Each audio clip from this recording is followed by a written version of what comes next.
जय श्री राम। मैं Katara sir, director and mathematics faculty of Katara defence academy Aligarh. तो बच्चों, हम इस समय पढ़ रहे हैं टॉपिक लॉग, और लॉग के हम पार्ट 1 और पार्ट 2 आपके लिए अपलोड कर चुके हैं। तो आज का ये वीडियो लेक्चर देखने से पहले आप लोग पार्ट 1 और पार्ट 2 पहले देखें, जिससे कि आपको आज का ये लेक्चर प्रॉपर समझ में आए। रही बात ये कि पार्ट 2 में, जैसा कि हमारा सिलसिला चलता आ रहा है, पार्ट 2 में मैंने कुछ क्वेश्चन आपको होमवर्क में दिए हुए हैं। उन सभी क्वेश्चंस की आंसर की पहले आप देखें और अपने क्वेश्चन से मैच करें, अपना स्कोर देखें कि आपका स्कोर क्या आया, और कमेंट बॉक्स में स्कोर भी अपना अवश्य भेज दें।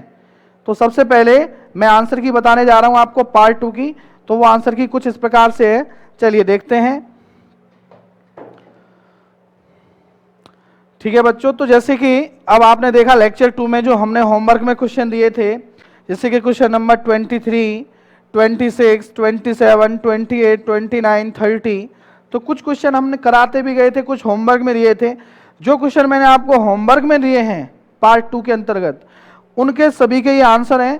तो प्लीज आप स्क्रीनशॉट लें और आप अपने सभी क्वेश्चंस के आंसर मैच करें, स्कोर देखें और हमें कमेंट बॉक्स में बताएं। चलिए, अब आज का लेक्चर बच्चों हम स्टार्ट करेंगे प्रॉपर्टी नंबर 9 से, क्योंकि प्रॉपर्टी नंबर 8 यानी लास्ट लेक्चर में हम बेस चेंज थ्योरम तक पढ़ चुके हैं। तो बच्चों, आज मैं स्टार्ट करूंगा प्रॉपर्टी नंबर 9। क्लियर? P9 यानी प्रॉपर्टी नंबर 9। तो बच्चों, प्रॉपर्टी नंबर 9 है क्या? दरअसल जैसे कि कहीं लिखा है a की power log of b to the base c, a की power log of b to the base c। तो बच्चों, इसी को हम क्या लिख सकते हैं, बड़ा ध्यान से समझें। बेस चेंज थ्योरम से ही ये बात सिद्ध होती है कि ये वैल्यू और इस वैल्यू को आप आपस में इंटरचेंज कर सकते हैं। कैसे? इसी बात को हम लिख सकते हैं b की power log of a to the base c। बात आई समझ में? यानी c तो अपने स्थान पर ही रहा, a और b को हमने आपस में क्या कर दिया बच्चों? इंटरचेंज, बदल दिया, एक दूसरे के स्थान को रिप्लेस कर दिया, और ऐसा हम कर सकते हैं। मैं आपको इस बात को समझाता हूं एग्जाम्पल के माध्यम से। जैसे कहीं लिखा है 2 की power log of 5 to the base 3, ऐसा लिखा है। इसी बात को आप और क्या लिख सकते हैं? इसी बात को हम लिख सकते हैं बच्चों 5 की power log of 2 to the base 3। यानी आप देख सकते हैं इस वैल्यू को और इस वैल्यू को आपस में हम बदल सकते हैं। अब बात करते हैं, क्वेश्चन आया था एग्जाम में, कुछ क्वेश्चन इस प्रकार से था 2 की power log of 5 to the base 3 minus 5 की पावर log ऑफ 2 बेस 3। ये इस पार्ट की वैल्यू आपको फाइंड करनी थी बच्चों। अब आप ध्यान से एक बात समझें कि जैसा कि अभी हमने इस प्रॉपर्टी में सीखा है, तो हम इस वैल्यू को और इस वैल्यू को आपस में बदल सकते हैं। तो आप इस पूरे को ऐसे लिख सकते थे 5 की power log of 2 base 3 minus, इसको आप एज इट इज लिखें, इसको आप जैसा लिखा है वैसा ही लिखें, 5 की पावर log ऑफ 2 बेस 3। अब ध्यान से देखें, ये हो गया समान, तो आप जानते हैं प्लस का ये और माइनस का ये आपस में कट गया, और क्या आंसर आया बच्चों? 0, 0। तो इस प्रॉपर्टी का भी हम क्वेश्चन करते समय बहुत बार प्रयोग करते हैं। हो सकता है ऐसा क्वेश्चन आपके एग्जाम में आए, तो प्लीज आप इस प्रॉपर्टी को बहुत अच्छे से ध्यान रखें। अब बात करते हैं कि ये प्रॉपर्टी आई कैसे। चलो मैं आपको थोड़ा इसका प्रूफ भी समझा देता हूं। प्रूफ क्या है, जैसे इधर समझते हैं। प्रूफ क्या है कि जैसे कहीं लिखा है a की power log of b to the base c equal to b की power log of a to the base c। Clear? अब आप जानते होंगे कि जैसे मान लो कहीं लिखा है एक्स क्यू इक्वल 27, राइट? आप इसको ऐसे लिख सकते हैं 27 की पावर 1/3, क्योंकि इधर पहले क्या था 1, एक्स निकालना है, तो जो ये वैल्यू होती है, ये वाली वैल्यू, उधर जो वैल्यू हो उसके अपॉन में आ जाती है। तो ये 1 के अपॉन में 3 पहुंच गया, तभी तो सॉल्व करके क्या आता है बच्चों, 3 आता है। लेकिन ऐसा केवल ऑड पावर के लिए ही कर सकते हैं। तो आप क्या देखेंगे यहां से कि हम सेम यही अप्रोच लगाएंगे। तो a की power log of b base c, जो ये वाली वैल्यू है इस वैल्यू को हम इसके अपॉन में ले आएंगे, तो ये हो जाएगा log of a base c बराबर में क्या चल रहा है बच्चों, b। ये वाला b यहां बचा। अब ध्यान से देखें, कल आपको मैंने बेस चेंज थ्योरम सिखाई थी कि ये वाली वैल्यू सेम है, तो इसको हम एलिमिनेट भी कर सकते हैं। क्योंकि जब मैं आपको बेस चेंज थ्योरम सिखा रहा था तो मैंने बताया था कि जैसे आप देखें log b ऊपर है, log a नीचे है, और दोनों में बेस कौन सा लगा है, c। अब आप इस c को हटा देंगे तो क्या बचने वाला है, log ऑफ b और टू द बेस a बराबर में, तो b अभी भी चल रहा है। अब यहां देखें प्रॉपर्टी नंबर 5 के अकॉर्डिंग, 5 में मैंने बताया था कि ये वैल्यू और ये वैल्यू यदि समान हो तो लेफ्ट साइड क्या बचेगा, b। तो b बराबर b, यानी ये बात सिद्ध हो जाती है कि ये प्रॉपर्टी एकदम सही थी। Are you getting? तो मुझे उम्मीद है कि आप अच्छे से इस बात को समझ गए होंगे। चलो अब इस पे आधारित कुछ एग्जाम्पल देखेंगे हम। अभी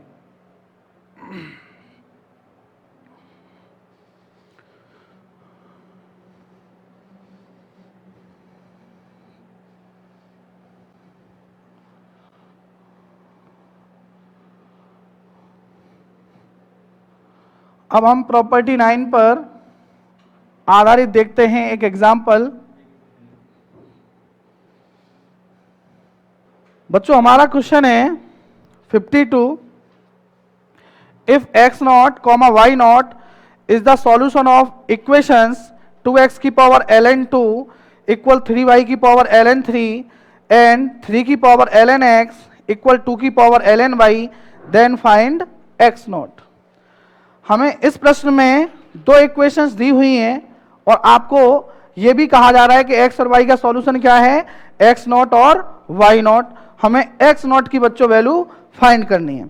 तो सबसे पहले देखेंगे इस क्वेश्चन में 52 में कि 2x की power ln 2 equal 3y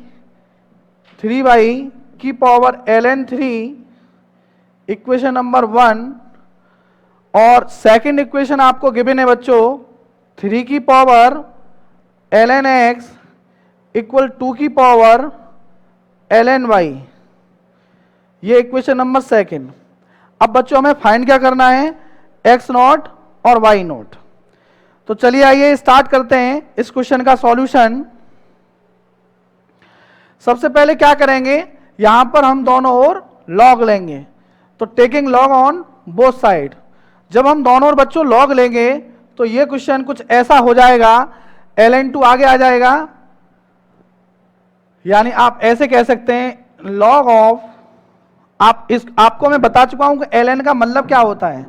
ln का मतलब तो मैंने बच्चों आपको बता रखा है कि ln x का मतलब होता है log of x base e, ये मतलब है। तो अब क्या करेंगे, हम दोनों लॉग ले रहे हैं, तो ये हो जाएगा log ऑफ 2x की power ln 2 equal log of, यहां पर हम ln का ही प्रयोग कर ले रहे हैं, ln 3y की पावर ln 3। अब बच्चों प्रॉपर्टी के अकॉर्डिंग देखें, log m की पावर n से तो ln 2 आगे आ जाएगा, इसको लिख सकते हैं ln 2x इक्वल, ये वाली वैल्यू भी आगे आ जाएगी, यहां पे जैसे कि ये वैल्यू हमने आगे लिखी सेम ऐसे ही आ जाएगी, तो ये हो जाएगा ln 3 और ln 3y। क्लियर है? अब ध्यान से एक बात देखते रहें कि आगे इसमें log m इंटू n लगाएंगे तो इसको लिख सकते हैं ln 2, इसको लिख लेंगे ln 2 plus ln x equal ln 3 plus ln y। Clear? अब ध्यान से देखें, अंदर मल्टीप्लाई करेंगे दोस्तों, तो ln 2 का whole square ln 2 ln x, इधर लिखेंगे मल्टीप्लाई करके तो ln 3 का whole square ln 3 into ln y। तो ये क्वेश्चन इतना हो चुका है। अब यहां पर भी आपको दोनों ओर लॉग लेना ही पड़ेगा बच्चों। यहां दोनों ओर लॉग लेंगे तो क्या हो जाएगा, यहां दोनों ओर लॉग लेने पर हो जाएगा ln x, क्योंकि जब दोनों ओर यहां लॉग लेंगे इस वाले केस में बच्चों, तो यहां ln लगाएंगे, आप यहां ln लगाएंगे, लेकिन अकॉर्डिंग टू प्रॉपर्टी ये क्या आगे आ जाएगा और ये वैल्यू भी आगे आ जाएगी। तो इसको हम लिख लेंगे ln x into ln 3 equal ln y into ln 2। अब बात ये समझनी है कि हमें फाइंड क्या करना है, x फाइंड करना है। तो यहां से ln y की वैल्यू निकाल लो। ln y की वैल्यू बच्चों क्या आ गई, ln x into ln 3 upon ln 2। ये जो वैल्यू आई है इस वैल्यू को उस इक्वेशन में पुट करेंगे, पुट इन 3, उसको 3 नाम दे रहे हैं, तीसरी इक्वेशन। इस तीसरे में हम ln y के स्थान पर क्या पुट कर देंगे, ln x ln 3 upon ln 2। तो ये हो जाएगा ln 2 का whole square plus ln 2 ln x ln 3 का होल स्क्वायर, यहां ln y के स्थान पर पुट करेंगे ln x into ln 3 upon ln 2। अब बच्चों जब इसको सॉल्व करेंगे तो हमें x चाहिए, तो आप क्या करें, इस वाले स्टेप को उधर, इस वाले स्टेप को इधर ले आए। तो ये हो जाना चाहिए ln 2 ln x minus ln 3 का whole square into ln x upon ln 2, और ये राइट साइड चला जाएगा तो ln 3 का होल स्क्वायर माइनस ln 2 का होल स्क्वायर।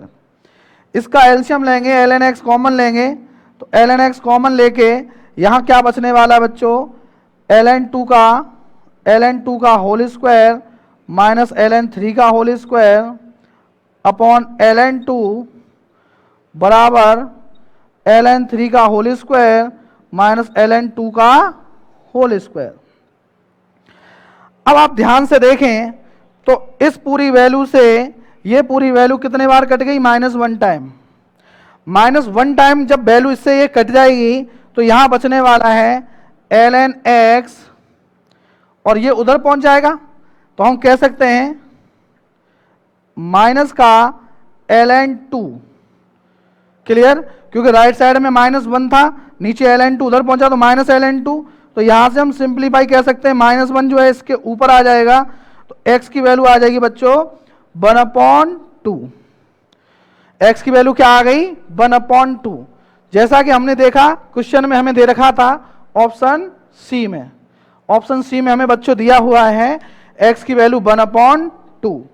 क्लियर, तो क्वेश्चन थोड़ा बड़ा है और कई अच्छे एग्जामों में ये पूछा जा चुका है। IIT 2011 में आ गया है और जेईई मेंस में भी आया है, एनडीए में भी ये क्वेश्चन अच्छे से रिपीट हो सकता है, पूरे चांसेस हैं। तो आप बस ध्यान से समझ लें, क्वेश्चन में बस 2 इक्वेशन थी, 1 और 2। पहली इक्वेशन में हमने क्या किया, दोनों ओर लॉग ले आए, इसको सिंप्लीफाई किया। फिर दूसरी इक्वेशन में भी हमने दोनों ओर लॉग लेके इसको सिंप्लीफाई किया। x निकालना था इसलिए हमने y को एलिमिनेट किया है, यहां से ln y की वैल्यू निकाल के हमने इसमें रख दी, यहाँ पे यहां रख दी, तो जिससे सॉल्व होके हमारा x आ गया 1/2। क्लियर, चलिए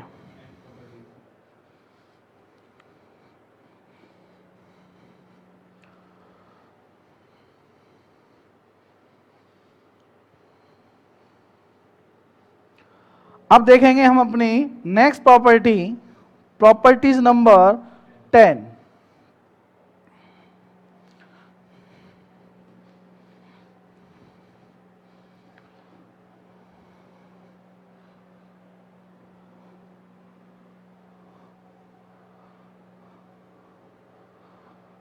प्रॉपर्टीज नंबर 10 क्या है बच्चों, सिर्फ एक प्रॉपर्टी, मतलब 10 में क्या है कि जैसे ट्रिक्स के बारे में आपको बताऊंगा कि लॉग के प्रश्नों में जब वेरिएबल का प्रयोग होता है तो उस समय हम ABC के स्थान या PQR के स्थान पर या XYZ के स्थान पर क्या रखते हैं, 2। जैसा कि मैंने आपको लेक्चर 2 में भी ये बात बताई थी। तो ध्यान से ये समझना है कि यदि लॉग के प्रश्नों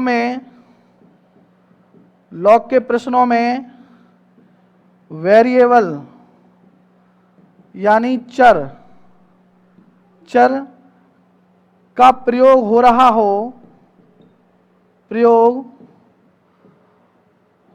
हो तब सभी वेरिएबल के स्थान पर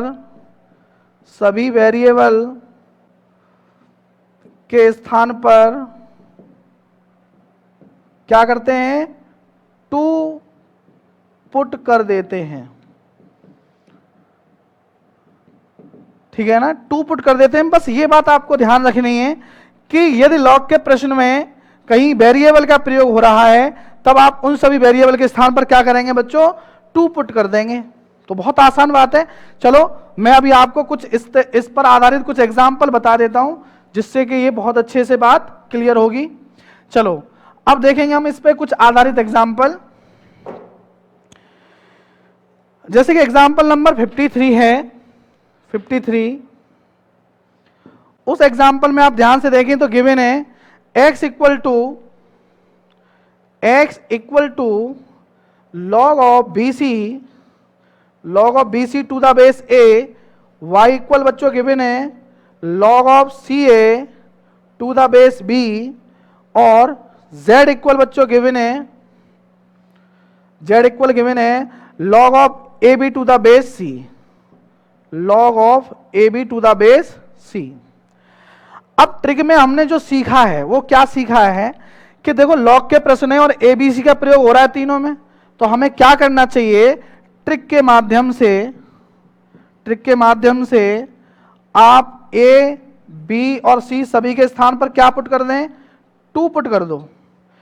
जब आप ABC सभी के स्थान पर टू पुट कर देंगे, यहां करेंगे 2 इंटू 2 4 हो जाएगा, बेस में 2 है, तो इस हिसाब से देखें तो यहाँ 2 इंटू 2 4 बेस 2 यानी इसकी वैल्यू भी 2 आएगी। y यहाँ पे पुट करेंगे 2 इंटू 2 4 बेस 2 यानी y की वैल्यू भी 2 आ जाएगी, और यहाँ पुट करेंगे 2 इंटू 2 बेस 2 यानी z की वैल्यू भी 2 आ जाएगी। अब देखने योग्य बात यह होगी कि कौन सा ऑप्शन इस बात को संतुष्ट करता है। जैसे अब क्वेश्चन में कहा गया है कि निम्न में से कौन सा ऑप्शन बन के इक्वल है, कौन सा ऑप्शन बन के इक्वल है, तो पहला तो आ ही नहीं सकता क्योंकि 6 हो जाएगा। दूसरा ऑप्शन दे रखा है, बी ऑप्शन में गिवन है 1 प्लस एक्स की पावर -1 प्लस 1 प्लस वाई की पावर -1 प्लस 1 प्लस जेड की पावर -1। आप ध्यान से देखें, एक्स की वैल्यू 2 रखेंगे तो ये हो जाएगा 3 की पावर -1 यानी 1/3, ये भी हो जाएगा 1/3, और बच्चों ये भी हो जाएगा 1/3 यानी 3/3, तो ये बना आ गया। तो हमने देखा कि अपनी वैल्यू रखने पर कौन सा ऑप्शन बन के इक्वल आया, बी ऑप्शन, तो सही आंसर हो गया हमारा बी। तो मुझे उम्मीद है कि आप इस ट्रिक को समझ गए होंगे। काफी अच्छे लॉग के क्वेश्चनों में ये प्रॉपर्टीज यानी ये वाली आप ट्रिक यूज कर सकते हैं। बहुत सारे क्वेश्चन डिटरमिनेंट में भी यूज होते हैं, तो वहां पर भी आप सभी के स्थान पर 2 रख के सॉल्व कर सकते हैं। चलिए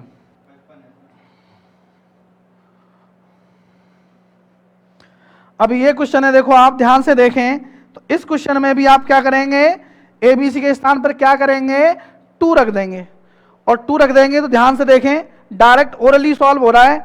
1/log 8 टू द बेस 4, तो 8 को मतलब 2 की पावर 3 और 4 को लिखेंगे 2 की पावर 2, तो 2 की पावर 3 आगे आ जाएगा, 3/2 वो हो जाएगा 2/3। अब 2/3 प्लस 2/3 प्लस 2/3 यानी 6/3 यानी एक वैल्यू क्या आ गई, 2 आ गई। तो आसानी से सॉल्व हो गया कि सी ऑप्शन आ जाएगा, कोई दिक्कत। देख सकते हैं नेक्स्ट एग्जांपल। अब ये क्वेश्चन है बिल्कुल वही क्वेश्चन है जो कि पहले वाला था कि उसमें इसकी वैल्यू पूछी थी। इससे पता लग रहा है क्या आंसर आ जाएगा, 1 आ जाएगा, क्योंकि अभी हम उसी तरीके से ABC की वैल्यू 2 रख के XYZ की वैल्यू निकाल लेंगे जो कि 2 आएगी, तो वही वैल्यू हम रख देंगे, सेम 1 आ जाएगा। चलिए अब बात कर लेते हैं बच्चों प्रॉपर्टीज नंबर 11। प्रॉपर्टी नंबर 11 पे बात करेंगे। बहुत इंटरेस्टिंग और बड़ी इंपॉर्टेंट प्रॉपर्टीज है। प्रॉपर्टीज नंबर 11, प्रॉपर्टीज 11 में मैं आपको अच्छे से ये समझाना चाहूँगा कि जैसे आपने सुना होगा कैरेक्टरिस्टिक्स, कैरेक्टरिस्टिक एंड मंटीसा, ठीक है ना बच्चों। इसको बोलते हैं, कैरेक्टरिस्टिक्स को बोलते हैं हिंदी में पूर्णांश, पूर्णांश एवं, और मंटीसा को बोलते हैं बच्चों अपूर्णांश, अपूर्णांश। इसका क्यों तो हम प्रयोग करते हैं, कहाँ आवश्यकता पड़ती है, ये पूरी बात बहुत डिटेल में सीखेंगे। ध्यान से एक एक चीज आप बस देखते रहें। तो सबसे पहले मैं आपको बताऊंगा कि कैरेक्टरिस्टिक और मंटीसा किस बात को बोलते हैं। जैसे मान लो कि बच्चों हम जानते हैं कि log ऑफ 2, जैसे log ऑफ 2 लिखा है बेस 10, अब इसकी वैल्यू आती है 0.3010। क्या बात सही है? 0.3010। क्लियर? या मैं बात कहूं, बहुत अच्छा एग्जांपल हो सकता है कि जैसे log 20 बेस 10, हम इसे सॉल्व करेंगे तो ये हो जाएगा सॉल्व होके 1.3010। क्लियर? 1.3010 कैसे कि इसको लिख लेंगे 2 × 10, तो 1 + log 2, उसको वैल्यू को हम ऐड करेंगे तो 1.3010। अब इसमें समझने योग्य बात यह है कि इसमें दो वैल्यू आ रही हैं, इसमें दो वैल्यू आ रही हैं कि एक तो आ रहा है इसका इंटीग्रल पार्ट, यानी आप ध्यान से देखें तो 1 + 0.3010 ही तो लिखेंगे। जो ये वाला पार्ट है, जो इसका इंटीग्रल पार्ट है, इंटीग्रल पार्ट जो है यही तो क्या कहलाता है, इसी को बोलते हैं कैरेक्टरिस्टिक्स। और जो पार्ट आपका फ्रैक्शनल आ रहा है,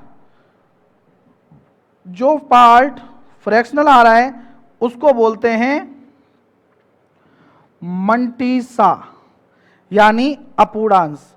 तो बस ध्यान देने योग्य बात यह है कि लॉग से जो वैल्यू प्राप्त होती हैं तो डेसिमल से जो पहले वैल्यू होती है, डेसिमल से जो पहले लिखी हुई वैल्यू है, यानी कि इंटीग्रल वैल्यू, इंटीजर्स, पूर्णांक, उसे हम क्या बोलते हैं, कैरेक्टरिस्टिक, यानी कि पूर्णांश। और डेसिमल के बाद जो वैल्यू लिखी होती है जिसे हम फ्रैक्शनल कहते हैं, वो होता है हमारा मंटीसा, यानी अपूर्णांश। अब बात ये करते हैं कि इस बात की हमें आवश्यकता क्यों पड़ी, क्या जरूरत थी। तो ध्यान से देखते रहें, इसे नोट कर लें बच्चों। सबसे पहले मैं आपको एक इंपॉर्टेंट इंफॉर्मेशन देता हूं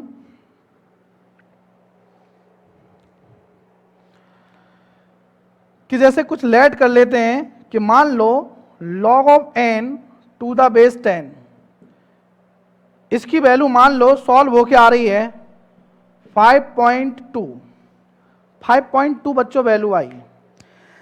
अब मैं आपसे पूछना चाहता हूं कि इसमें मुझे बता दो कैरेक्टरिस्टिक्स, जिसको मैं C लिख दे रहा हूं, और मंटीसा, इसकी वैल्यू कितनी कितनी होगी। तो बच्चों आप सबसे पहले क्या करेंगे, इस दी गई वैल्यू को आप ऐसे लिख लें 5 + 0.2, क्योंकि 5.2 को हम इसी प्रकार से तो ब्रेक करेंगे। 5 + 0.2, डेसिमल से जो पहले लिखी वैल्यू है वो क्या है, कैरेक्टरिस्टिक्स, और डेसिमल के बाद यानी 0.2 क्या वैल्यू है, मंटीसा। तो हम कह सकते हैं कि जो पूर्णांश भाग है वो तो 5 है, और जो मंटीसा है वो क्या बच्चों 0.2। मुझे उम्मीद है कि आप इस बात को क्लियर हो गई होगी। जैसे आगे देख लेते हैं कि मान लो कहीं लिखा है log of n to the base 10, मतलब log of n to the base, ये n कोई भी एक संख्या है जिसका बेस 10 लेने पर मान लो ये आ जाता है 3.45। अब आप जानते हैं कि 3.45 कब आएगा, तो इसमें पूर्णांश भाग क्या है। तो बच्चों आप इसको कैसे लिखेंगे, 3 + 0.45। क्लियर? तो हमने देखा कि जो 3 है, 3 क्या है, कैरेक्टरिस्टिक्स है, और बच्चों इसका मंटीसा क्या है, 0.45 है। लेकिन आप मुझे ये बात बताओ यार कि अगर ऐसा लिखा हो कि log of n to the base 10 equal लिखा है माइनस का 4.3, ये लिखा है। अब एक चीज आपको हमेशा मतलब आनी चाहिए कि जो मंटीसा होता है अपूर्णांश भाग कभी ऋणात्मक नहीं होता। यानी कि आप इस चीज को ऐसे सोच रहे हो कि -4 और माइनस में 0.3 लिख लूं तो ये बात गलत हो जाएगी, क्योंकि आपने मंटीसा को क्या कर दिया, नेगेटिव कर दिया। तो ध्यान दें कि जब भी आगे माइनस लगा हो तो इस टाइप की वैल्यू को हम क्या करते हैं कि यहां तो लिखेंगे -5 और मंटीसा को पॉजिटिव बनाने के लिए हम लिखेंगे 0.7। अब ध्यान से देखें हमने ऐसा क्यों लिखा 0.7 और -5 इसलिए लिखा क्योंकि इससे प्राप्त वैल्यू तो इतनी ही होगी, और इसमें फायदा यह हुआ कि जो मंटीसा है वो कैसा है, धनात्मक, जो कि होना आवश्यक है। तो अब ध्यान से ये समझें बच्चों कि सी की यानी कैरेक्टरिस्टिक वैल्यू कितनी आई -5 और मंटीसा बच्चों इसमें कितना आया 0.7। क्लियर? चलो एक एग्जांपल और देख लेते हैं और अच्छा क्लियर होने के लिए कि मान लो log of n to the base 10, मान लो सपोज दैट कोई वैल्यू ऐसी आ रही है माइनस का 5.8 लिखा है बच्चों, माइनस का 5.8 लिखा है। अब आप मुझे बताएं कि इसमें कैरेक्टरिस्टिक्स और मंटीसा की वैल्यू क्या होगी, कैसे बताएंगे आप? इस वैल्यू को कैसे लिखेंगे बच्चों, -6 प्लस का 0.2। अब इससे क्या फायदा हुआ बच्चों कि जो मंटीसा था वो हमने अपना धनात्मक बना लिया। तो सी की वैल्यू कितनी आई, सी की वैल्यू आ गई -6 और मंटीसा की वैल्यू कितनी आई 0.2। तो मुझे उम्मीद है कि इन चारों एग्जाम्पल से आप ये तो समझ गए होंगे कि कैरेक्टरिस्टिक्स और मंटीसा का अर्थ क्या होता है। अब ये समझते हैं कि इसकी आवश्यकता क्यों पड़ती है, अब ये समझेंगे इंपॉर्टेंस क्या है इसका। चलिए तो मैं पहले आपको ये क्लियर कर देता हूं कि किस टाइप के क्वेश्चंस पूछे जाएंगे जिनमें आप इसका प्रयोग करेंगे। कुछ एग्जाम्पल मैं आपको खुद दे रहा हूं। जैसे कि बात यह है कि मैंने लिखा, मैं आपसे पूछना चाहता हूं, जैसे मान लो कि भाई ये बताओ कि कोई एक संख्या में एक कोई एक्सपोनेंट फॉर्म लिख रहा हूं, उसमें आपसे मैं पूछूंगा कि उस संख्या में कितने अंक आने वाले हैं। जैसे मेरा क्वेश्चन आपसे ये है कि भाई ये बताओ 2 की घात 10, मेरा क्वेश्चन है आपसे find number of digit, find number of digit in 2 की पावर 10। मैंने कहा कि 2 की घात 10, 2 की घात 10 में कितने अंक होंगे, कितने अंक होंगे। भाई ये बात तो आसान थी, क्योंकि हम इसलिए आसानी से बता सकते हैं बच्चों क्योंकि हम जानते हैं कि 2 की घात 10 तो सबको मालूम है भाई, ये तो सबको मालूम है कि ये 1024 होता है, और इसमें अंक भी गिने जा सकते हैं। देखो 1 अंक, 2 अंक, 3 अंक, 4 अंक। तो हम ये भी कह सकते हैं कि इस प्रश्न में अंकों की जो संख्या आई वो आ गई साहब 4, अंकों की संख्या आ गई 4। लेकिन अगर क्वेश्चन मैं ये कहता हूं आपसे कि ये तो भाई आसान था, याद था तुम्हें, लेकिन अगर क्वेश्चन ये आ जाए तो आप क्या करेंगे कि find number of digit in 2 की पावर 100।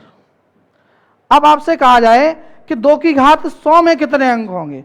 भाई 2 की घात 10 तो कोई भी बता देगा, लेकिन बात तो अच्छी ये जब मानी जाएगी कि जब आप 2 की घात 100 में बता दें कि कितने अंक होंगे। ऐसी संख्या को देख के तो कोई भी हंस जाएगा, क्योंकि इतना आसान तो है नहीं कि तुरंत जवाब दे दें। तो ऐसे क्वेश्चनों में बच्चों हम लॉग का प्रयोग करते हैं, ठीक है ना। ऐसे क्वेश्चनों में हम लॉग का प्रयोग करते हैं। तो उसके लिए पहले मैं आपको फॉर्मूला लिखा देता हूं, पहले प्रॉपरली फॉर्मूला समझेंगे, उसी के बाद आप ऐसे प्रश्नों को सॉल्व कर सकेंगे। तो फॉर्मूला क्या है वो मैं आपको बताता हूं।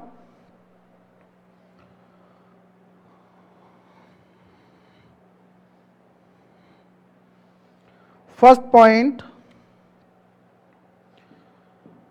यदि log of n to the base 10 का पूर्णांश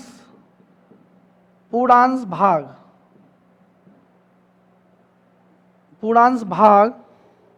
क्वेश्चन को दोबारा लिखेंगे, कोई दिक्कत नहीं है।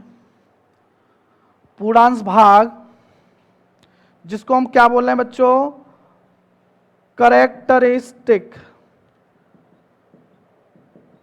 पार्ट स्मॉल n हो तो कैपिटल N में कुल अंकों की संख्या यानी total number of digit will be n+1 होती है। यानी ये कि लॉग का फॉर्मूला है और इसके माध्यम से हम किसी भी संख्या में बता सकते हैं कि कितने अंक होंगे। अब उस क्वेश्चन को आप कर सकते हैं। तो बच्चों हमारा अब देखते हैं कि क्वेश्चन था क्या साहब।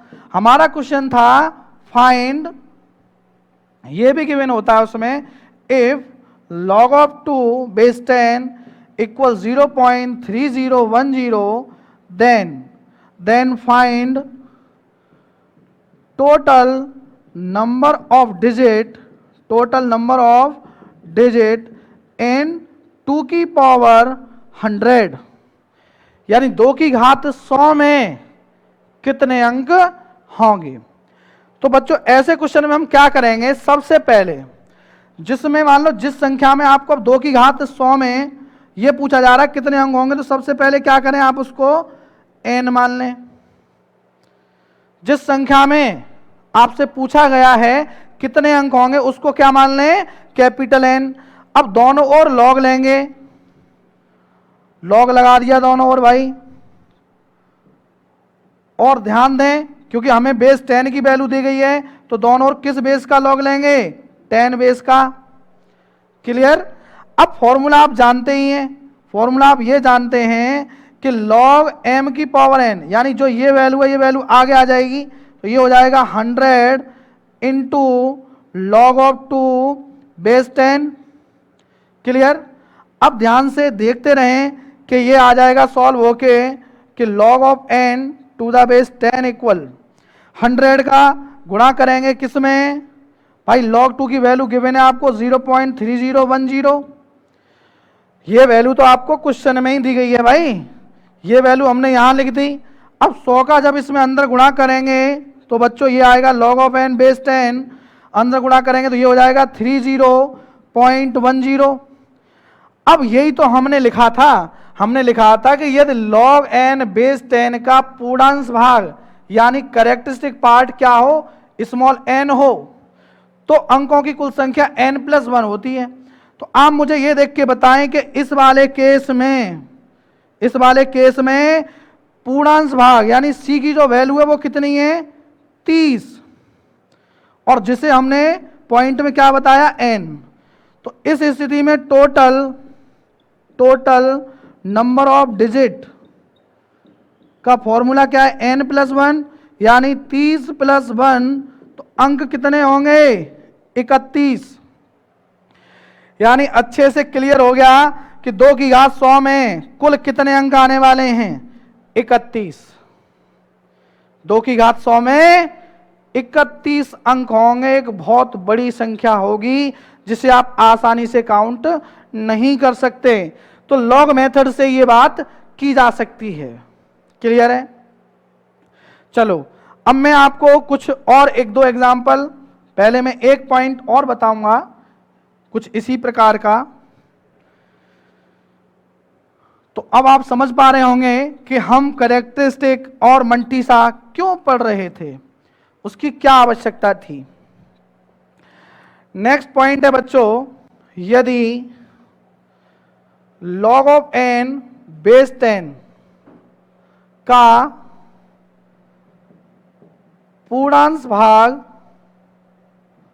पूर्णांश भाग यानी इसको हम बोल रहे हैं वही करेक्टरिस्टिक्स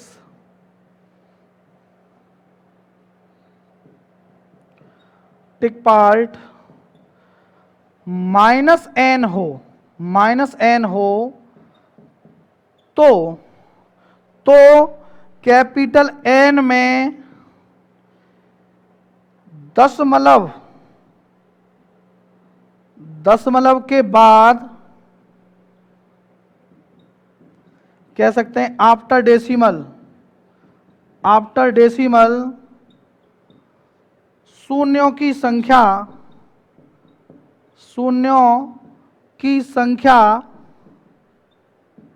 यानी कि नंबर ऑफ जीरो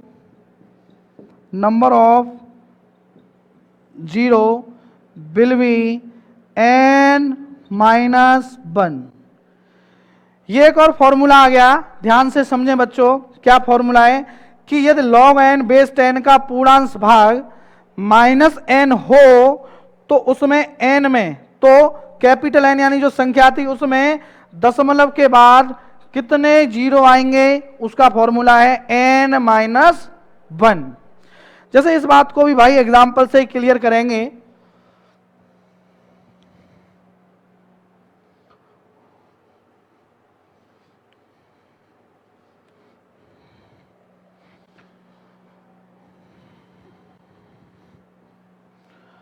अब आपसे जैसे मान लो बच्चों ये बोल दिया जाए, क्वेश्चन ऐसे आए कि यदि log 2 बेस 10 0.3010 हो तब 2 की घात -100 2 की पावर -100 में दशमलव के बाद दशमलव यानी डेसिमल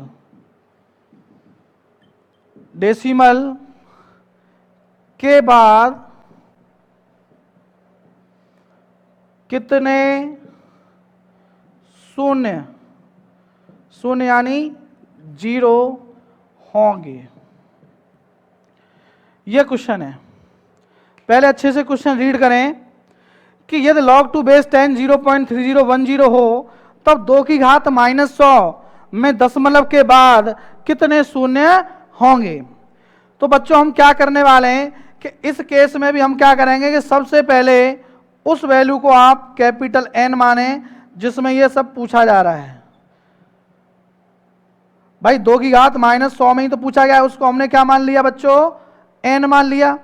अब दोनों ओर क्या करें, log ले लें, log n, इधर भी log ले लिया इधर भी ले लिया भाई। अब किस बेस का लेना है, बेस 10 का लेना है। log m की पावर n तो ये वाली वैल्यू कहाँ आ जाएगी, आगे, तो -100 इंटू log 2 की बच्चों वैल्यू दी गई है 0.3010। अब ध्यान से देखें तो ये हो जाएगा माइनस का 30.10। लेकिन आप जैसा कि जानते हैं कि भाई मल्टीसा नेगेटिव नहीं होना चाहिए, तो आप इसको कैसे लिखेंगे, log of n base 10 equal to, इसको लिखेंगे फिर आप माइनस का 31 प्लस 0.9 समथिंग। अब यहां देखने योग्य बात है क्योंकि यहां -30.10 था, तो हमें क्या करना है भाई, ये वाला पार्ट पॉजिटिव बनाना है, इसलिए इसको ऐसा लिखा। अब मैं आपसे पूछ रहा हूं कि आप मुझे इसमें ये बता दें जो करेक्टरिस्टिक पार्ट है वो भाई कितना आ गया, माइनस का 31 आ गया। जो पूर्णांश भाग है वो कितना आ गया, -31। तो मैंने ये कहा था उस पॉइंट में कि यदि उसका पूर्णांश भाग -n हो तो -n बराबर कितना आया, -31। तो बच्चों n की वैल्यू कितनी हो गई, 31। अब आपसे पूछा गया है नंबर ऑफ जीरो का फॉर्मूला क्या था, n-1। So 31 - 1 equal to 30। तो ये बात हमारी क्लियर हुई कि जो ये संख्या थी जो कि बहुत छोटी संख्या है भाई, 2 की घात -100 का मतलब यही तो 1/2 की पावर 100, तो ये संख्या बेहद छोटी है। इसमें डेसिमल के बाद लगातार कितने जीरो आ रहे होंगे? 30 जीरो आ रहे होंगे। जैसे जब 2 की घात -100 को आप ये ओपन करके देखें तो आप ये मान लें 0.00000000 ये वाली जो काउंटिंग है, ये कितनी काउंटिंग है? 30 बार ये वाली बात आ रही होगी। समझ रहे हैं? किसी एक सार्थक अंक के आने से पहले इस तरह के लगातार कितने जीरो होंगे? 30 होंगे। यही बात तो आपसे पूछी गई थी। अच्छा, अब ऐसे क्वेश्चनों को भाई तेज भी तो सॉल्व किया जा सकता है। वो कैसे? अब उसके लिए मैं आपको कुछ एग्जाम्पल लूंगा यहां पे, उनके माध्यम से बताऊंगा।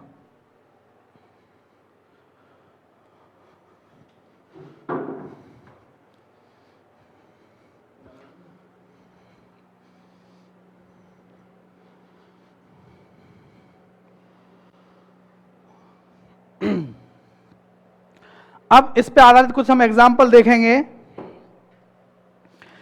जैसे 56, अब 56 आपको एक एग्जाम्पल दिया गया है और ध्यान से देखें एग्जाम्पल है क्या। बच्चों 56 जो एग्जाम्पल है, इस एग्जाम्पल में 3 की घात 40 में अंकों की संख्या पूछी गई है। मैं आपको डायरेक्ट बता दे रहा हूं भाई कि एक तो ये देखें कि आपको गिवन क्या है, log 3 बेस 10, ये गिवन है 0.4771 समथिंग यही रहता है, राइट। और आपसे जो पूछी गई है वो अंकों की संख्या किस में पूछी गई है? 3 की घात 40 में। 3 की घात 40 में क्या पूछी गई है कि कितने अंक आएंगे। अब मैं आपको बता रहा हूं फास्ट टेक्निक इसकी, कि इस क्वेश्चन को आप जल्दी से करने के लिए क्या किया करें कि जो घात में लिखा है उसको तो लिखें बच्चों आगे, और जो बेस में लिखा है, ये बेस है राइट, जो बेस में लिखा है उस पे लगा देंगे लॉग, जो बेस में लिखा है उस पे लगा देंगे लॉग। तो आप ध्यान से देखें 40 और log 3 की वैल्यू दे रखी है 0.477। इसको अब हम सॉल्व कर लेंगे बच्चों, तो ये हो जाएगा 4 इंटू, अब 0 हटाएंगे, एक डेसिमल उधर हो जाएगा, यानी 4.77।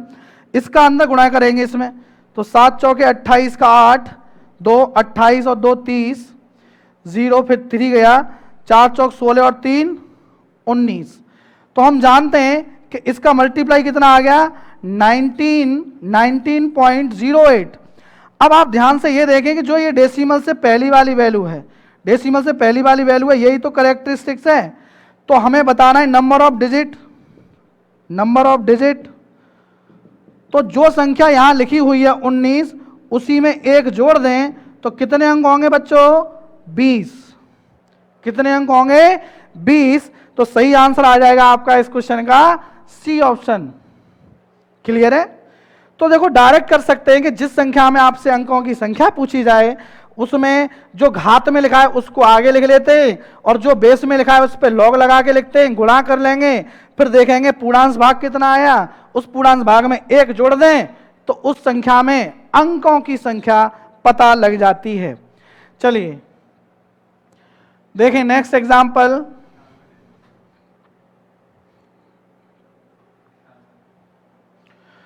(57). अब बच्चों 57 क्वेश्चन है ये, सेम आप इसी अप्रोच से इसको कर सकते हैं। तो मैं ये कुछ क्वेश्चन आपको होमवर्क में दे रहा हूं, ये आपको खुद से अटेम्प्ट करने हैं। 57 आप खुद से करेंगे। अच्छा ये बता दे रहा हूं मैं आपको कि log 5 की वैल्यू कैसे निकालते हैं, तो ये थोड़ा सा समझ लें। कुछ बच्चे log 5 की वैल्यू में परेशान हो जाते हैं। log 5 बेस 10 लिखा हो तो जब भी इसकी वैल्यू अगर आपसे पूछी जाए तो आप क्या करें इसमें कि 2 का तो करें मल्टीप्लाई और 2 का करें डिवाइड। तो बच्चों ये हो जाएगा log 10/2 बेस 10। अब log m बट्टे n लगा देंगे तो ये हो जाएगा बच्चों log m minus log n। Clear? अब आप ध्यान से देखें 1 पॉइंट, यानी इसकी वैल्यू तो कितनी होती है? 1 होती है, और 1 में से log 2 की वैल्यू बच्चों होती है 0.3010। अब इसमें से लगभग इस वैल्यू को हटा देंगे तो सॉल्व करके लगभग ये आ जाएगा 0.699 समथिंग, ये वैल्यू आ जाएगी। तो आपने देखा कि ये वैल्यू किसकी आ गई? log 5 की। log 5 बेस 10 की वैल्यू हम कुछ इस प्रकार से फाइंड कर सकते हैं, या फिर याद रख लो। ये भी अच्छी बात है कि आपको डायरेक्ट याद हो, तो आप इस तरीके से फास्ट डायरेक्टली आप इसको कर सकते हैं। चलिए देखें नेक्स्ट एग्जाम्पल।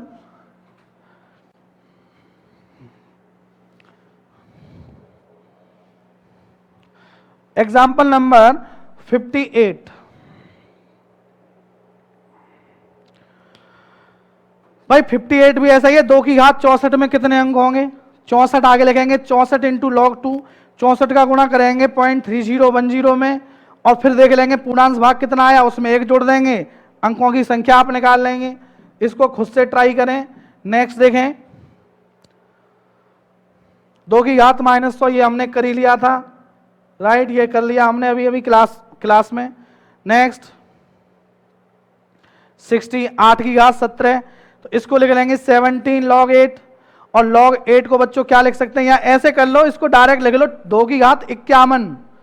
भाई 8 को लिख लेंगे 2 की पावर 3, तो ये बन जाएगा 2 की घात 51, और फिर उसको लिख लेना आप 51 इंटू log 2, और log 2 की वैल्यू होती है 0.3010, उस वैल्यू में 51 का गुणा करके जो पूर्णांश भाग आए उसमें 1 जोड़ दो, तो अंकों की संख्या आ जाएगी। ठीक है, आप ट्राई करेंगे इसको। Question number next 61, as it is वैसा ही क्वेश्चन है बच्चों, ये भी आप होमवर्क में करेंगे। नेक्स्ट 62, इसको भी आप होमवर्क में ही करेंगे।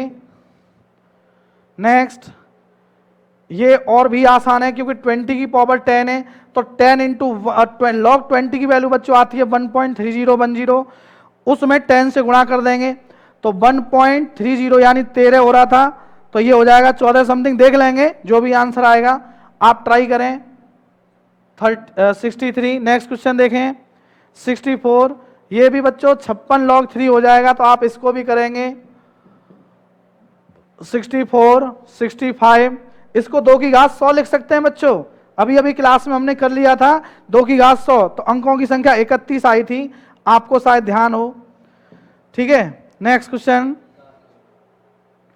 बच्चों, इसको लिख लेंगे 301 इंटू log 20, और 301 का log 20 यानी 1.3010 में गुणा करेंगे, 301 का 1.3010 में गुणा करेंगे, तो जो भी वैल्यू आए उस हिसाब से आप इसको भी कर सकते हैं। तो आपने देखा इस पर आधारित कितने क्वेश्चन है हमारे, आपको मैं 10 क्वेश्चन दे रहा हूं, 10 क्वेश्चन है। यदि आपने ये पूरे 10 क्वेश्चन कर लिए तो आपका ये क्वेश्चन अब बचने वाला नहीं है। उम्मीद है कि आप आसानी से इसको एग्जाम में भी कर लेंगे। चलिए अब बात करेंगे बच्चों, नेक्स्ट प्रॉपर्टी होगी हमारी प्रॉपर्टी नंबर 12। प्रॉपर्टी नंबर 12, तो प्रॉपर्टी 12 है क्या, ध्यान से समझें। लॉग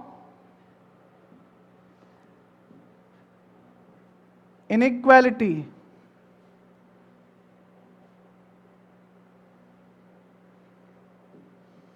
लॉग इनइक्वालिटी यानी लघुगणकीय असम्यकाएं, लघुगणकीय असम्यकाएं। तो बच्चों इसका क्वेश्चन भी देखो एग्जाम में आ जाता है, कैसे आप हैंडल करेंगे बहुत ध्यान से समझें। पहले इनइक्वालिटी का अर्थ समझाता हूं मैं। छोटा और बड़े को हम इनइक्वालिटी कहते हैं। जैसे कि हम जानते हैं कि 5 और 2, 5 में और 2 में बच्चों कौन बड़ा है, 5 में और 2 में कौन बड़ा है, 5 बड़ा है, तो हम कैसा चिन्ह लगाएंगे, इस प्रकार का, जो बड़ा होता है उधर की तरफ खुला हुआ भाग, यानी तो 5 2 से बड़ा है तो उसको हम इस प्रकार से लिखेंगे। क्लियर। अब इसी एग्जाम्पल से मैं आपको अच्छे से क्लियर कर देता हूं। दूसरी बात, 5 बड़ा है 2 से, ये तो अब क्लियर हो गया होगा। अब बात आ रही है कि इन दोनों तरफ में कुछ जोड़ूं या घटाऊं या गुणा करूं या भाग करूं। किसी धनात्मक संख्या को दोनों ओर जोड़ें या घटाएं या गुणा करें या भाग करें, तो क्या ये चिन्ह सेम रहने वाला है? बिल्कुल। यदि आप +1 जोड़ेंगे तो ये कितना हो जाएगा 6 और ये हो जाएगा 3, तब भी ये वाला चिन्ह तो सेम रहने वाला है। बात सही है। दोनों ओर हमें 1 घटा दें तो ये हो जाएगा 4, ये हो जाएगा 1, तब भी 4 ज़्यादा है। अगर मैं इसमें दोनों में 2 से गुणा कर दूं तो ये हो जाएगा 10, ये हो जाएगा 4, तब भी यही चिन्ह रहेगा। दोनों ओर 2 का भाग लगा दें तब भी यही ज्यादा रहेगा। तो किसी धनात्मक संख्या को असमिकाओं में जोड़ने या घटाने या गुणा करने या भाग करने से उसका चिन्ह परिवर्तित नहीं होता। लेकिन यदि मैं दोनों ओर अभी माइनस से मल्टीप्लाई कर दूं, माइनस से कर दूं तो -5 और -2। अब ध्यान से आपसे पूछा जाए भाई कि -2 में और -5 में बड़ा कौन है, तो -2 बड़ा है। भाई शरीर में जरूर छोटा है लेकिन माइनस लगने से ये वैल्यू बड़ी हो गई। तो आपने देखा कि इनइक्वालिटी में यानी असमिकाओं में माइनस से मल्टीप्लाई करने पर उसका चिन्ह परिवर्तित हो जाता है। तो इसी बात को समझते हुए मैं आपको क्लियर करता हूं कि जैसे मान लो एक साइड लिखा हमने 8 और एक साइड लिखा हमने 4। एक साइड लिखा बच्चों हमने 8 और एक साइड लिखा 4। अब बात कर रहे हैं कि आप जानते हैं कि इन दोनों में भाई बड़ा कौन है। बिल्कुल सिंपल सी बात है कि भाई 8 4 से ज्यादा होता है, कोई शक। यदि 8 4 से ज्यादा है, अब मैंने क्या किया कि इसमें दोनों ओर लॉग लगा दिया, लॉग लगा दिया यानी log 8 और इधर भी लगा दिया log 4। तो भाई दोनों ओर हमने सेम काम किया है तो चिन्ह पे कोई असर नहीं पड़ना चाहिए। लेकिन असर पड़ता कब है, इसके बेस पर, बेस के हिसाब से फर्क पड़ता है कि यहां से 2 बातें की जा सकती हैं। भाई 2 बातें कैसे कैसे की जा सकती हैं, इस बात को समझते हैं कि एक बार तो मैं इसका बेस ले रहा हूं 2, जैसे मैंने लिखा यहां पे कि भाई log 8 और इधर लिखा था ग्रेटर देन log 4, मैंने बेस ले लिया 2, ठीक है। और एक केस में हम क्या कर रहे हैं, इसका बेस ले ले रहे हैं भाई बच्चों 1/2। क्लियर। तो मैंने क्या किया कि एक केस में जो बेस लिया है वो तो ग्रेटर देन 1 लिया है, यहां पर जो बेस हमने लिया है वो 1 से बड़ा लिया है, और जो यहां हमने बेस लिया है वो 1 से छोटा है, 0 से बड़ा है। अब ध्यान से देखें, log 8 to बेस 2 को सॉल्व करेंगे तो इससे जो वैल्यू प्राप्त होगी वो क्या होगी 3, और जो इससे जो वैल्यू प्राप्त होगी बच्चों वो क्या होगी 2। तो अभी भी ये वाला चिन्ह कैसा रहेगा, सेम ही रहेगा जैसा था। लेकिन यदि बेस 1 से छोटा हो तो आप जानते हैं ये आ जाएगा -3 और ये आ जाएगा -2, और जो कि हम देख सकते हैं क्योंकि इससे ये वैल्यू आएगी और इससे ये वैल्यू आएगी, और अब जानते हैं हम चिन्ह क्या हो गया, बदल गया। तो आपने देखा कि जब बेस 1 से कम होता है तब बीच वाला चिन्ह बदल जाता है। अब इसी पे आधारित मैं आपको कुछ इसके फॉर्मूले समझाऊंगा, ध्यान से देखते रहें। जैसे मान लो बच्चों इस वाली बात को नोट कर लें, नोट पॉइंट इसको हटा देना है।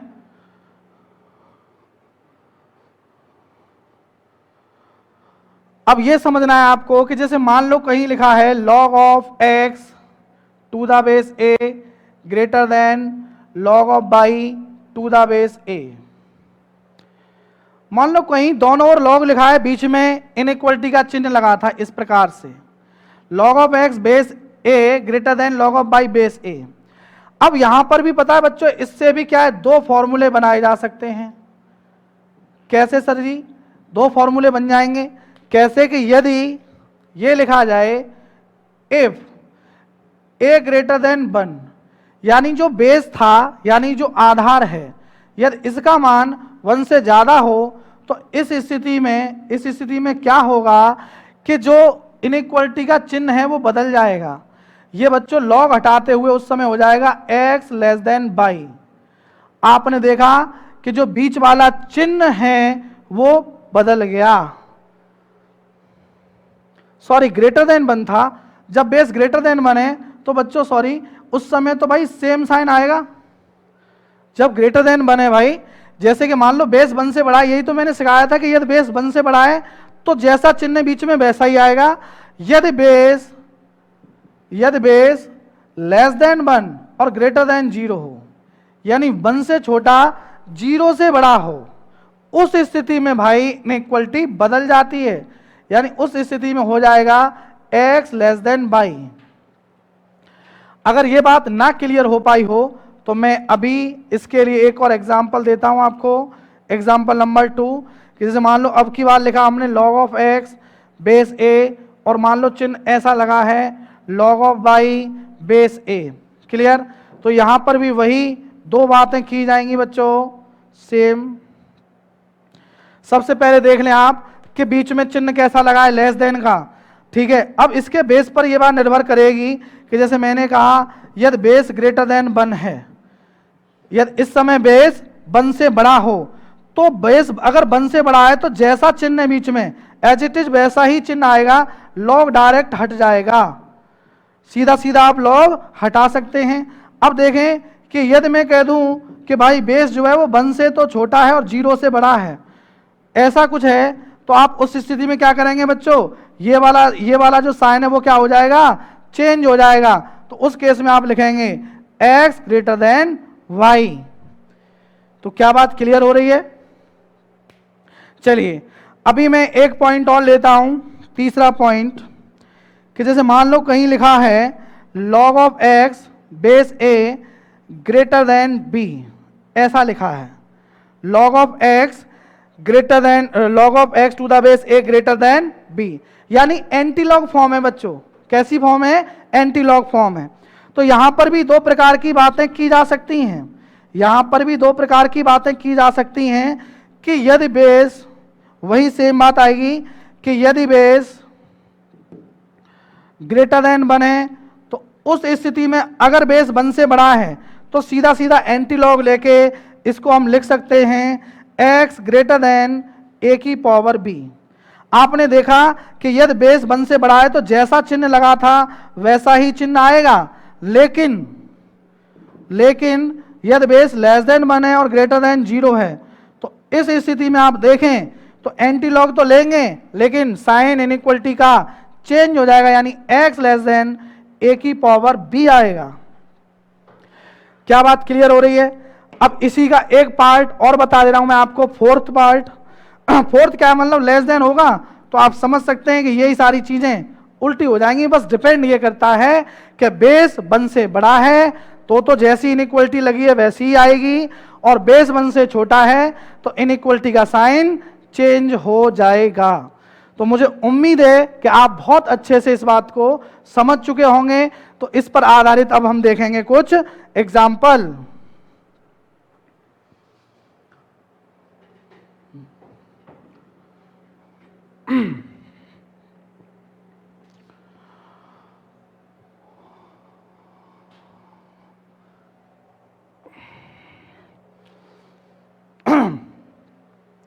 भाई क्वेश्चन नंबर 67 जो क्वेश्चन है उसमें लिखा है log ऑफ x बेस 3 का whole square plus log of x base 3 less than 2, ऐसा दिया जा रहा है। क्लियर? तो सबसे पहले भाई क्या करेंगे कि log ऑफ x बेस 3 का whole square plus log of x base 3, और इस 2 को इधर ले आएंगे -2 लेस देन 0। अब बच्चों इसके फैक्टर करेंगे तो फैक्टर हो जाएंगे log of x base 3 plus 2 into log of x base 3 -1 less than 0। अब आप जानते हैं कि लेस देन का साइन है, और इनइक्वलिटी में हम जानते हैं, ये चीज़ हम पढ़ चुके हैं कि रियल लाइन पे लिखेंगे कौन कौन सी वैल्यू को। एक वैल्यू आएगी -2 और एक वैल्यू आएगी +1। प्लस माइनस प्लस चिन्ह लगा लेते हैं, माइनस इनफाइनाइट से प्लस इनफाइनाइट तक। अब आप ध्यान से देखें कि लेस देन 0 का अर्थ क्या होता है? लेस देन 0 का अर्थ होता है बच्चों नेगेटिव। भाई लॉग इनइक्वलिटी सीखने के लिए सबसे पहले सिंपल इनइक्वलिटी आना आवश्यक है। तो जैसा कि हम जानते हैं कि इन वैल्यूज को और इस वैल्यू से, मान लो इससे प्राप्त हुआ -2 जो कि यहाँ लिख लिया, इसको जब बराबर 0 करेंगे तो -2 प्राप्त होगा, इसको भाई जब 0 के बराबर रखेंगे तो 1 प्राप्त होगा, तो वो यहाँ लिख लिया।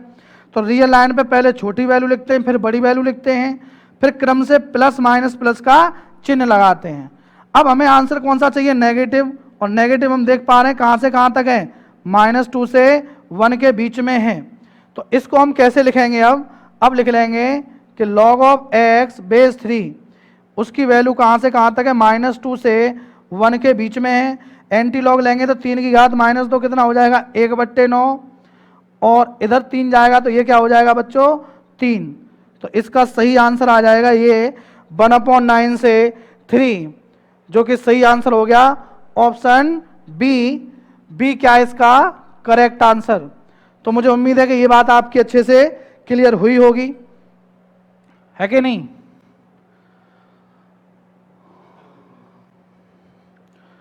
अभी भाई एक बात और समझ लेते हैं कि जैसे मैं अभी ये एग्जांपल आपको समझा रहा हूं, मान लो कि भाई दबे कोई एक ऐसा एग्जांपल आपको सिंपल दे दिया जाए कि log ऑफ x बेस 2, और मान लो ऐसा लिखा आया >4, ठीक है, मैं एकदम सिंपल क्वेश्चन ले रहा हूं, और एक तरफ मान लो ऐसा क्वेश्चन है log ऑफ x बेस 3 और <2।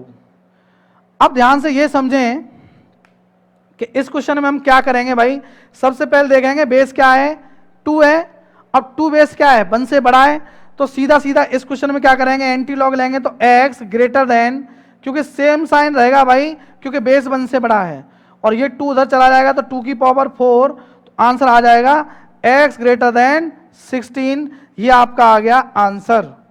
और जैसे मान लो ये क्वेश्चन है, यहां पर भी आप देखेंगे 3 है तो बेस 1 से बड़ा है, तो ये हो जाएगा x लेस देन, जैसा चिन्ह वैसा ही आ जाएगा, और ये हो जाएगा उधर 3 की पावर 2, तो ये आ गया x लेस देन 9।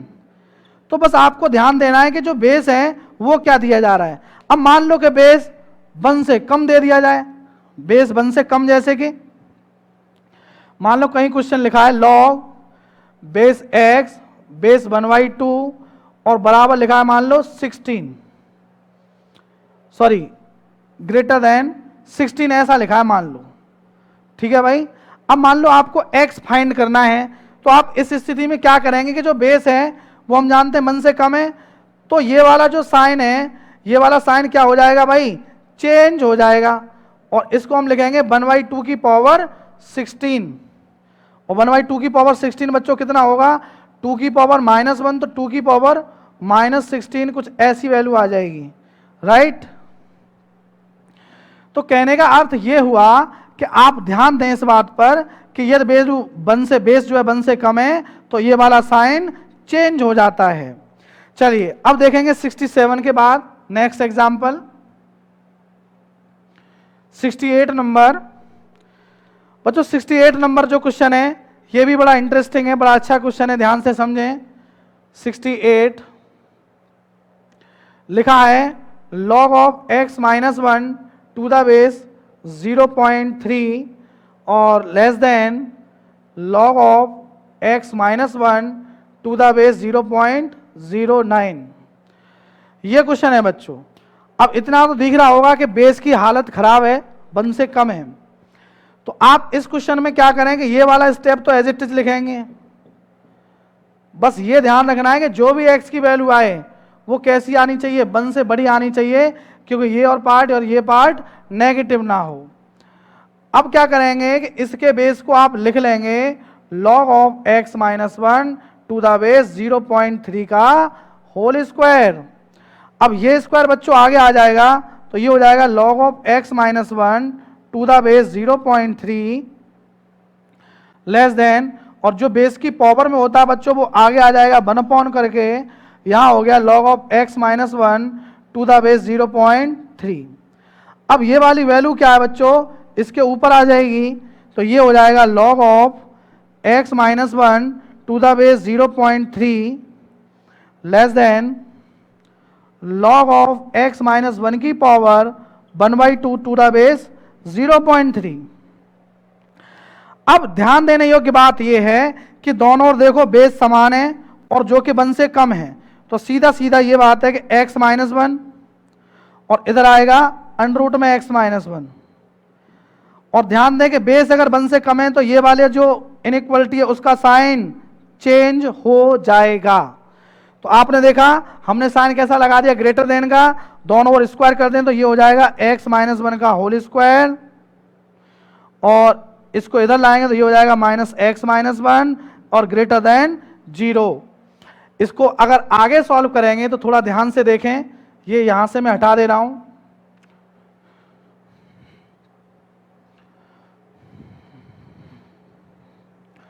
इसमें से कॉमन आ जाएगा x माइनस 1, इसके फैक्टर हो गए x minus 1, x minus minus 1 बचेगा x माइनस 2, ये इसके बच्चों फैक्टर हुए। अब रियल लाइन बनाएंगे, रियल लाइन कहाँ से कहाँ तक, माइनस इनफाइनाइट से प्लस इनफाइनाइट तक। छोटी वैल्यू क्या आएगी 1, बड़ी वैल्यू क्या आएगी बच्चों 2, प्लस माइनस प्लस चिन्ह लगाएंगे। आंसर कौन सा चाहिए, धनात्मक वाला भाग। तो हमारा आंसर आ जाना चाहिए भाई x belongs to minus infinite से 1, क्योंकि एक तो ये वाला पार्ट आ जाएगा यहाँ से यहाँ तक का, ठीक है, और एक ये वाला पार्ट आएगा, तो यूनियन 2 से इनफाइनाइट। बट क्वेश्चन में कहा गया था कि भाई ये चीज भी तो परिभाषित करनी है, तो x की वैल्यू कैसी चल पाएगी, 1 से बड़ी। अब ये तो कह रहा है 1 से छोटी, तो ये वाला आंसर में हम नहीं ले सकते, तो सिर्फ हमारा आंसर बचेगा x बिलोंग्स टू 2 से infinite is the correct answer. ये हमारा इंटरसेक्शन है फाइनली, तो सही आंसर होगा ऑप्शन ए। तो मुझे उम्मीद है कि आप समझ गए होंगे। ये आंसर इसलिए नहीं हुआ कि माइनस अनंत से बन की कोई बीच की वैल्यू यदि आप यहाँ क्वेश्चन में रखेंगे तो वो ऋणात्मक हो जाएगा, जो कि लॉग में संभव नहीं होता। इसलिए हम ये वाला सेक्शन हमारे आंसर में नहीं आएगा, सिर्फ ये वाला पार्ट आंसर में आएगा। ठीक है, क्लियर। तो मुझे उम्मीद है कि आपके ये सारे क्वेश्चन क्लियर होते जा रहे होंगे। देखते हैं नेक्स्ट प्रॉब्लम।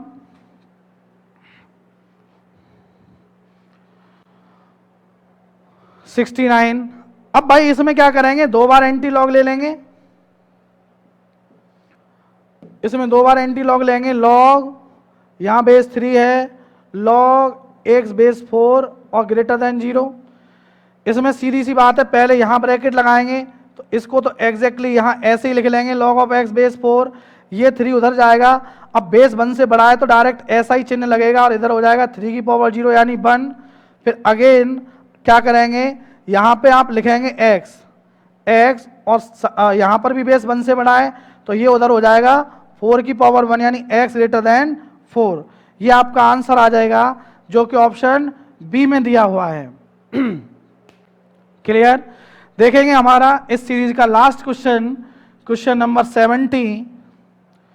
तो बच्चों इस क्वेश्चन को आप खुद से ट्राई करके देखें होमवर्क में। क्लियर। इस क्वेश्चन को आप खुद से ट्राई करेंगे, 70 नंबर को होमवर्क में दे रहा हूं। तो यहां पर हमारा जो चैप्टर था बच्चों लॉग, वो कंप्लीट होता है। लॉग का ग्राफ या डोमेन या रेंज या मोनोटोनिसिटी, इसकी बात बच्चों हम करेंगे फंक्शन चैप्टर के अंतर्गत, फलन चैप्टर में पढ़ते हैं। यहां तक का जो हमारा लॉग था बच्चों वो 100% तरीके से कंप्लीट हो गया है। एक एक पॉइंट, एक एक प्रॉपर्टी आपको करा दी गई है, बहुत सारे एग्जाम्पल भी दिए गए हैं।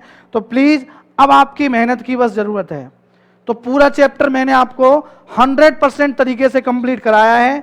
तो प्लीज तीनों के तीनों पार्ट आप तरीके से देखें, जितने क्वेश्चन दिए गए वो सारे क्वेश्चन करें, तो इस बात की गारंटी है कि एग्जाम में क्वेश्चन आपका छूट नहीं सकता। तो आज का लेक्चर हमारा समाप्त होने की वजह से आज की जो आंसर शीट है बच्चों, हमारे लेक्चर 3 की जो आंसर शीट है वो आज की आंसर शीट में आपको आज के आज ही दिए देता हूं, जिससे कि नेक्स्ट लेक्चर का आपको वेट नहीं करना पड़ेगा। लेकिन ये बात ध्यान रखनी है आपको कि पहले आप आज का होमवर्क करेंगे, उसके बाद ही अपने आंसर मैच करेंगे। ऐसा नहीं है कि पहले से ही आंसर देख लिए।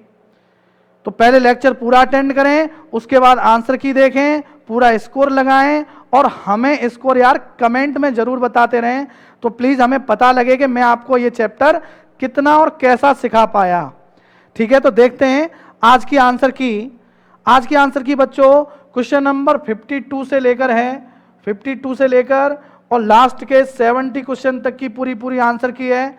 तो ये आंसर की का आप स्क्रीनशॉट ले लें, जिससे कि आप सारे क्वेश्चंस करने के बाद अपना एक एक आंसर मैच कर सकें। तो इसी प्रकार जुड़े रहिए हमारे चैनल पे। यदि आपने हमारा चैनल अभी तक सब्सक्राइब नहीं किया है तो सबसे पहले आप चैनल सब्सक्राइब करें, बेल आइकन प्रेस करें, जिससे कि हर वीडियोस की अपडेट आपको मिलती रहे। और यदि आपने हमारा YouTube चैनल सब्सक्राइब कर रखा है तो यदि वीडियो अच्छी लगी हो तो लाइक करें और अपने फ्रेंड सर्किल में बड़ी तादाद में इसको शेयर भी करें। जय श्री राम।